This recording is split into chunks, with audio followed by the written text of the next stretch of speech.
नाग पंचमी की कथा। एक समय में एक सेठ हुआ करते थे। उनके 7 बेटे थे। सातों की शादी हो चुकी थी। सबसे छोटे बेटे की पत्नी श्रेष्ठ चरित्र की, विदुषी और सुशील थी, लेकिन उसका कोई भाई नहीं था।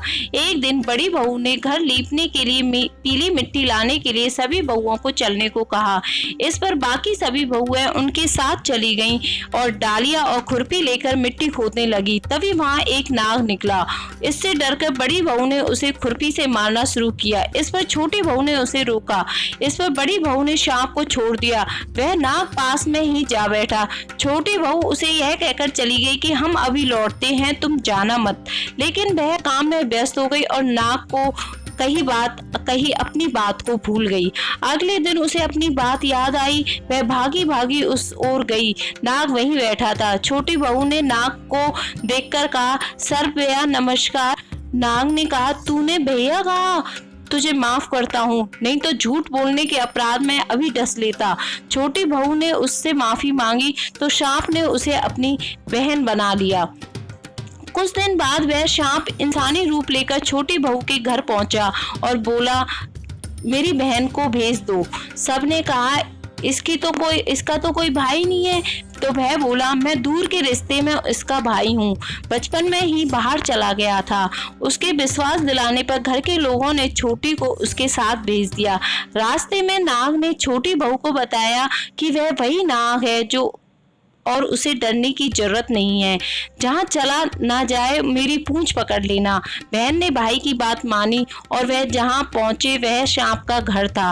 वहाँ धन ऐश्वर्य को देखकर वह चकित हो गई। एक दिन भूलवश छोटी बहू ने नाग को ठंडे की जगह गर्म दूध दे दिया। इससे उसका मुंह जल गया। इस पर सांप की माँ बहुत गुस्सा हुई। तब सांप को लगा कि बहन को घर भेज देना चाहिए। इस पर उसे सोना चांदी और खूब सामान देकर घर भेज दिया गया। सांप ने छोटी बहू को हीरा मणियों का एक अद्भुत हार दिया। उसकी प्रशंसा खूब फैल गई और रानी ने भी सुनी। रानी ने राजा से उस हार की मांग की। राजा के मंत्रियों ने छोटी बहू से हार लाकर रानी को दे दिया।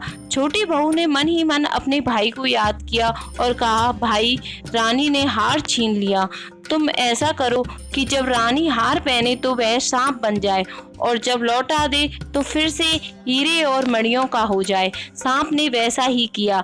रानी से हार वापस तो मिल गया, लेकिन बड़ी बहू ने उसके पति के कान भर दिए।